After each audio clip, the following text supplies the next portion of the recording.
An implication is something that is just as true as something that is stated explicitly, but you have to reason to it. I have no idea where you got that understanding of implication. An implication is, to a certain extent, a consequence of a particular belief or thing that follows from the thing that they did say or do, logically and deductively speaking. For instance, when Socrates stated, all men are mortal, Socrates is a man, what's the implication? Well, therefore, Socrates is mortal. So all you mean by implication is conclusion, because that's functionally indistinct based on the way you've presented it. When you say something is implied, you mean it's the conclusion. The Pythagorean theorem, it gives us something similar to that. It says that a squared plus b squared equals c squared on a right triangle. Now, if you have a squared being the one side of the triangle 3, and then the other side of the triangle being 4, then what is the hypotenuse? Well, it's not written out for you, but it shows us that 5 is the answer there. It's not stated explicitly, but it's implied. On its own, it doesn't show you anything. It gives you the ability to determine other things, but by itself, it would not give you enough. You would have to go beyond it and do more. So I wouldn't go as far as to say that it necessarily implies 5. Now, something that's implied is just as true as something that is explicit. That entirely depends on what the claim is and the reasons as to why. So what does that have to do with atheism and free will? That is an excellent question. Simply this, that if there is no God, there is an implication involved in that statement, and that implication is that free will cannot exist. Okay, but why though? The famed atheist and New York Times best-selling author Sam Harris wrote in his book Free Will, and I quote, "Free will is an illusion. Our wills are simply not of our own making." He further stated, "I cannot determine my wants. My mental life is given to me by the cosmos." That's what I'm saying. Now, why is the lack of free will implied in the idea of godlessness or atheism? Another excellent question. I would say How? instead of why, but go on. Now, here's why. Because atheism is founded on the belief system of materialism. Okay, I believe you. But not really. Except for all the atheistic beliefs that aren't, you can be a religious atheist that does not believe in materialism. Materialism is simply the idea that there is nothing super material. What that mean? that there is no soul, that there is no mind, that there is no personality. These things all have subjective definitions, and you have to clearly define them before we can actually agree with that. I don't know what materialism says in regards to those things because it depends on how you define them. Some people might define the soul in a physical, materialistic way. Some people might describe the mind in a physical, materialistic way. So it's not a matter of saying you have no soul, no mind, and no personality. It's a matter of saying that these things, if they exist, as far as we can tell, are material. That when you are talking about yourself, or I am talking about myself, then all we can mean by that is we are talking about the physical properties that compose the bodies that we can touch, see, taste, hear, or smell. You see, materialism says that if there really is something called a person that is inside of your body that is different from your body, well, then that would be a non-materialistic answer, and that simply cannot be the case. And that's why modern atheism is forced to say that when you do something, it's not really you doing it. It's your body forcing upon you whatever it is. And yet, they wouldn't even say it's your body forcing upon you. They would say ultimately, there's no real you. No, it wouldn't. That would depend on what your definition of personhood is. And as far as I'm concerned, personhood is a verb like running, jumping, or things like that, where it's not a specific material thing inside you, but it is a process that you do, in the same way that the internet is a process that our collective computers engage in, despite the fact that the internet is not something that we can reach out and touch, taste, or smell, or whatever. They would say there's nothing that composes your personality that decides what to do, where to go, how to act, how to behave. In June of 2015, evolutionary biologist Jerry Coyne delivered a lecture at the Imagine No Religion convention in Vancouver, Canada. And in that speech, he said, "Now many of you don't accept that. You don't believe that you are robots made out of meat, which is what I'm going to try to convince you of today." Now, did you catch that? Dr. Coyne said that to his atheistic audience, you don't believe that you are a meat robot, but the implication of atheism is that you are. That's a reach. But I believe you. That is not at all what he said, but okay. And so he said, I'm going to try to convince you of that. Now, wait just a second. Try to convince you of that. Try to convince who? If those people in his audience cannot make their own decisions, if they cannot choose, if they do not have the free will to decide what to believe, to decide if they're going to stay through the lecture, to decide if they're going to change their minds, then whom, pray tell, is Jerry Coyne trying to convince? He is trying to convince the individual series of events that is happening before him.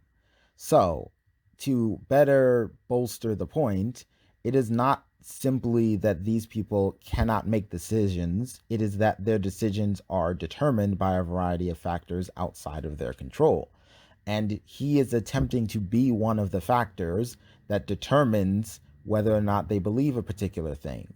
That's what it means when he says he's trying to convince them, is he is trying to become a deterministic factor in their lives that determines their beliefs in a particular manner. Whether or not he succeeds is a separate issue. That is the attempt. Just like, as you mentioned earlier, one's biology might make their decisions for them, he's trying to be a social influence that might make your decision for you and convince you of something. Otherwise, if you could freely decide, then your decisions would be arbitrary and random because they wouldn't be determined or caused by anything, not reason, not logic, not any sort of line of reasoning. They would be completely independent of everything and thus random and outside of your control. Is he trying to somehow alter the matter inside of the brains of each one of his audience so that they will conclude something even though they can't choose to conclude something different? Yes. Regardless of whether or not they can choose to conclude something else, he is trying to alter their brains in a deterministic way to get them to choose his belief, deterministically speaking. Regardless of whether he fails or succeeds, whatever beliefs they have are the beliefs that they have, and they cannot choose to believe otherwise. They are either convinced of something else or they are not. And whether or not they are convinced is not something that they choose, it's something that happens. Which is why you can't choose to just stop believing things that you believe. Something else would have to convince you or make you stop. You see, the fact that he is involved in reasoning with his audience belies the conclusion that they have free will to decide what to do. Okay, I believe you. No, it doesn't. Even if you put in big blue letters the word fact, that doesn't make it a fact. Reasoning with an audience belies the conclusion that reasoning with the audience has some sort of deterministic factor in the conclusions they will arrive at. If it has no deterministic factor in the conclusions they will arrive at, then what's the point? It doesn't matter. If, hypothetically, I am trying to reason with you in this video, I am assuming that reason will be a strong enough deterministic factor to influence what you believe. It is not that I am trying to influence your free will, because your free will is undetermined by anything, including the things that I say. So your free will is going to act in whatever way it acts, regardless of any other factors, because it's free and ergo is not determined by anything else other than its own freedom. But if it is determined by something else other than its own freedom, I would presume it would be the words that I'm saying, or the words that you've heard previously, or the society that you live in, or the culture that you live in, or your biology, and a myriad of other factors. And yet he is then going to tell them that they are meat robots and that they don't have a free will. Why are you watching this video? Because I was looking for a video on free will, and this video had a thumbnail that seemed interesting to me. Thus, I clicked on the video and watched it, and everything that was said maintained my attention and got me to the point that I'm at now. At what point in that entire process would you say I made a free choice? Did I freely choose to want to make a YouTube video about free will? Did I freely choose to find the thumbnail interesting? Did I freely choose to be compelled by the words that you're saying to continue watching the video? Where is the freedom in any of the things that I've done thus far? If you are choosing to watch this video, in a very real sense, there has to be a God. Why? Why? Why? Why? Jerry Coyne went on to say that our behavior is absolutely determined by the laws of physics. Which is another way of saying, can you choose to behave in a manner that is inconsistent with the laws of physics? Because I don't think that you can. And then he added, we are bowls of sugar, just very complicated bowls of sugar. Well, why in the world would any person want to come to the idea that we don't have free will? What does that have to do with this discussion? What does wanting to come to a particular conclusion have to do with anything he said at all? This seems like a complete non sequitur that's unrelated to everything. Everything. Everything. One of the reasons for that, in fact, I would suggest the primary reason, is to deflect human moral responsibility. Okay, I believe you.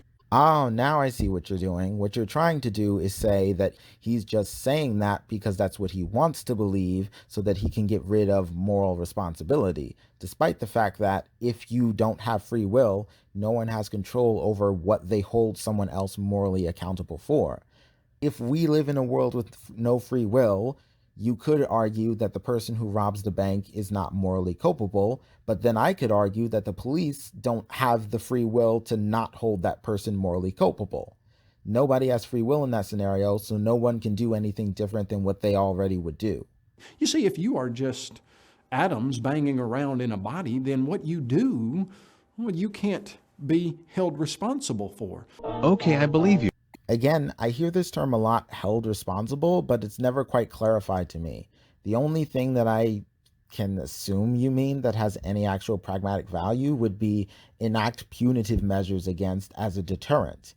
And I can very much see that being the possibility, even if you are just atoms banging around. If you're atoms banging around in a manner that I don't like for one reason or another, then I see no reason why I can't enact punitive and deterrent measures to prevent these atoms from banging around in a manner that I don't like for whatever reason. It's not your fault that you lied, that you cheated, that you murdered, that you committed adultery with someone else's wife. That can't be chalked up to you because ultimately there is no you. What? Whether or not it can be chalked up to you is irrelevant. Whether or not we can prevent you from doing it again is what matters. to me. Biologist Anthony Cashmore wrote, "From this simple analysis, surely it follows that individuals cannot logically be held responsible for their behavior." That depends on your definition of be held responsible. And my definition involves just deterring certain future behaviors and deterring repeat offenders through punitive measures. In which case, yeah, you can absolutely be held responsible regardless of whether or not you had the free will to do otherwise. And then Coyne added when he was speaking to his audience, "Almost all of you here don't believe in moral responsibility." Think about that. I have thought about it, and I don't know what moral responsibility is supposed to refer to, so I can't come to any particular conclusion. He went on to say, "I don't consider myself morally responsible because I don't have a choice." Is that true? That you don't have a choice? Yes. Because I cannot determine my wants. My mental life is given to me by the cosmos. Now, the problem with this line of reasoning is that simply every single one of us recognize that there is an us. Okay, I believe you. You think you recognize that there is an us, but like everything else, that is something that you would have to demonstrate. We recognize that we are people. No, it can't be true. What Coyne and Cashmore and Sam Harris and other atheists are admitting is, hey, you're right. If there is no God, then free will cannot exist. Okay, I believe you. God literally has had nothing to do with the vast majority of this discussion and is quite literally something you are shoehorning in at the end. At no point did we mention God or what God has to do with free will or how he creates it or interacts with it or anything like that. God has had nothing to do with this video almost 7 minutes in, but you're just throwing him in there because... But instead of saying free will does exist, so there must be a God, they then say, okay, free will doesn't exist. And what everyone thinks they're doing when they're making decisions is just an illusion. I find it very interesting that Sam Harris, at the end of his book on free will, thanks his wife for proofreading and looking into his material and helping him with that. Why? Because he has a feeling of gratitude and appreciation that he cannot help but to have, and thus expressed it because he felt it would deterministically alter her behavior such that she would appreciate that appreciation. Well, why didn't he thank the table that didn't have a choice to sit there as it was holding up his computer? Because the table lacks the capacity to appreciate being appreciated, and the wife has the capacity to appreciate being appreciated. Even if that capacity is determined. Why didn't he thank the computer that so effectively put the information to a disk and sent it through the internet? If you've ever been a student that has had to write a paper on a computer, you most certainly have thanked your computer. I am a skeleton YouTuber who works on a computer, and every time my computer successfully uploads a video without crashing, I thank it. I thank it very, very much. Sometimes we do these things out of a sense of duty or a sense that we have to do it. Other times we do it because we know these people have the capacity to appreciate our appreciation. And we want them to appreciate our appreciation while knowing that they have the capacity to do so, so we engage in it. I don't say thank you to someone because I believe they have free will. I say thank you to someone because I believe they have the capacity to appreciate it, and I believe it is the right thing to do. Why would he choose to thank his wife? Well, you and I both understand exactly why he would choose to thank his wife, because he chose to thank another person. No, because he could not help but to thank that particular person for the things that they did. I don't think Sam Harris would describe his behavior as a choice in the sense that you are describing. I don't think Sam Harris would say that if everything played out exactly the same way up until that point, he could have just not thanked his wife. Something made him thank his wife, and that determined his choice. Or you're saying nothing determined his choice to thank his wife, and he just did so randomly and arbitrarily, which I don't think is what you're trying to say, but those are the only two options. Either something made him thank his wife, or nothing made him thank his wife, and he did so for no reason whatsoever. Neither of those things are things that I think you would be willing to concede. And that person is not composed of the atoms that are banging around inside of that body, not composed solely of that. Okay, I believe you. There is a Sam Harris. Yes, and a Sam Harris is whatever particular actions that particular meat robot does. Sam Harris is his actions and is his choices and is his decisions. And there is a person who is watching this video right now who is deciding what to think about what we are discussing. I am watching this video and I am not deciding what to think. I am thinking, because thinking is not a decision-making process. It is something that happens. The thoughts that pop into your head are not pre-organized and then they appear, they just appear.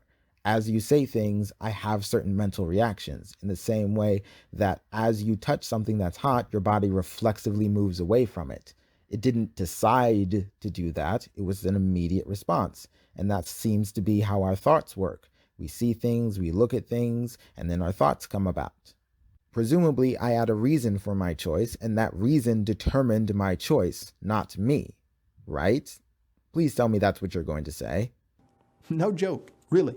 If you chose to sit here and watch this video, then by all accounts, the atheistic accounts and those from a creationist, God has to exist. But I believe you. God quite literally had nothing to do with this video or this discussion at all. And atheism simply cannot be true if you chose to watch this video. Okay, I believe you. But not really. Well, that was sort of kind of fun, but I hope from that you can extrapolate my position on free will, which I think I've been fairly clear of. And you got a little bit extra in the sense of what I think of personhood and who people are and what that is. As far as I'm concerned, you are the things that you do, and there's no relevant distinction between a person and the things that the person does. And if we take away the things that a person does and nobody does anything anywhere, I don't know what it means to say that someone is. The attributes you could describe to someone's personality would be based on something that they have done, including things that they have said, because saying things is something that you do. So I don't understand how anyone could come to any conclusion about anyone's personhood if the person in which they are trying to refer to has never done anything. If they've never literally done anything at all ever, what are you referring to? Wow, what personality aspects or traits or things could you possibly extrapolate? None, because there's nothing to go off of because they don't do anything. That being said, that is what I think of personhood. People are what they do. With all that being said, that was a nice little mental exercise, and it's good to be back in the game. So hopefully I'll get this out soon and you guys can see this out sometime before 2022. Until next time, remember, I appreciate you.